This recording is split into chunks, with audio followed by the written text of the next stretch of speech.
Sahabat YouTube dimanapun Anda berada, berjumpa kembali dengan saya Walnek di WSJ Channel. Kali ini kita sampai di volume yang ke-98.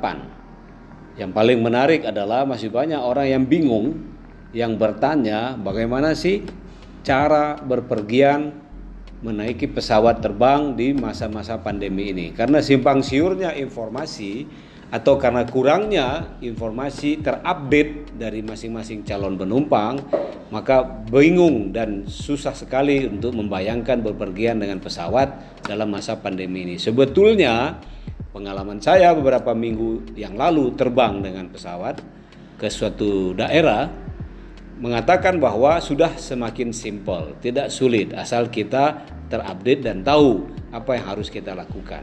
Nah, untuk membuat Anda tidak bingung, membuat Anda bisa yakin dan termotivasi merasa nyaman, saya ingin memberikan 3 tips agar Anda bisa berpergian dengan baik dan dengan nyaman dengan pesawat terbang di masa-masa pandemi ini.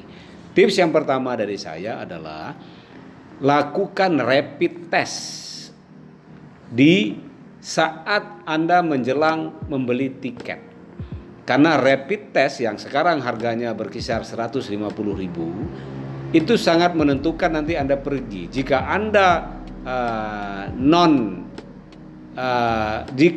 reaktif, maka Anda boleh terbang.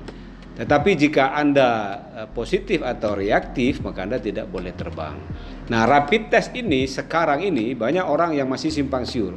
Usianya atau periode pemakaiannya adalah 14 hari atau 2 minggu. Dulu awal-awal memang betul 3 hari, tapi sekarang 14 hari. Jadi jika Anda ingin berpergian, maka sebelum Anda membelikan tiket dan menjelang terbang itu jangan terlalu lama.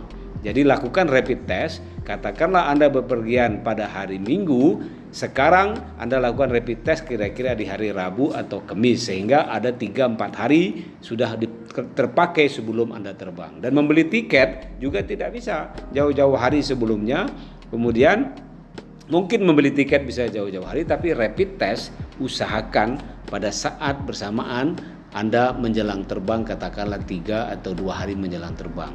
Dan rapid test ini bisa di rumah sakit, bisa di klinik, dimanapun yang menyediakan. Anda tinggal tanya bisa rapid test di sini nggak? Nah, lalu 2 jam kemudian setelah diambil sampel darah Anda, itu akan keluar surat keterangan apakah reaktif, apakah non reaktif. Jika non reaktif berarti Anda bisa terbang. Itu tips yang pertama. Jadi lakukan rapid test dekat menjelang Anda terbang, sehingga Anda punya waktu beberapa hari, 2 minggu untuk menggunakan kembali pada saat Anda terbang kembali ke tempat asal sebelum Anda terbang ke tujuan baru Anda itu.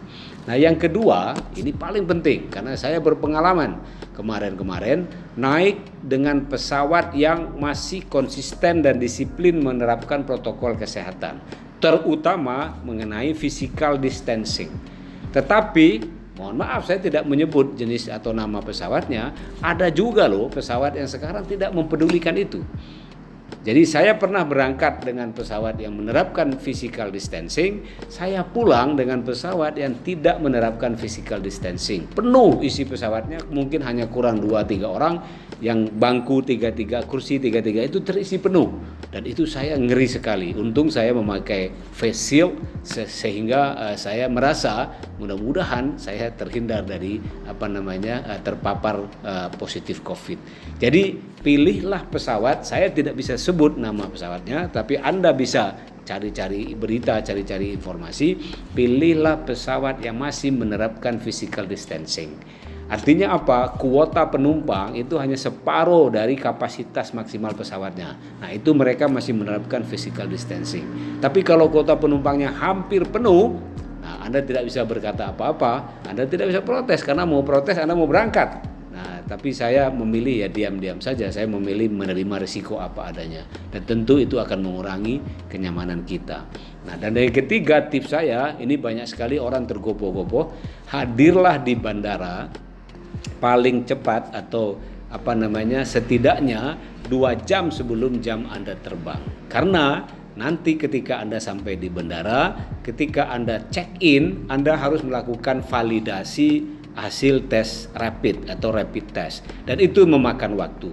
Dan di bandara itu tentu antrinya akan lebih banyak atau jaga jaraknya akan lebih diperhatikan, sehingga Anda akan aman kalau bisa hadir 2 jam sebelumnya. Kalau Anda hadir seperti biasa 1 jam atau bahkan 1,5 jam, takutnya waktunya nggak cukup untuk melakukan validasi rapid test.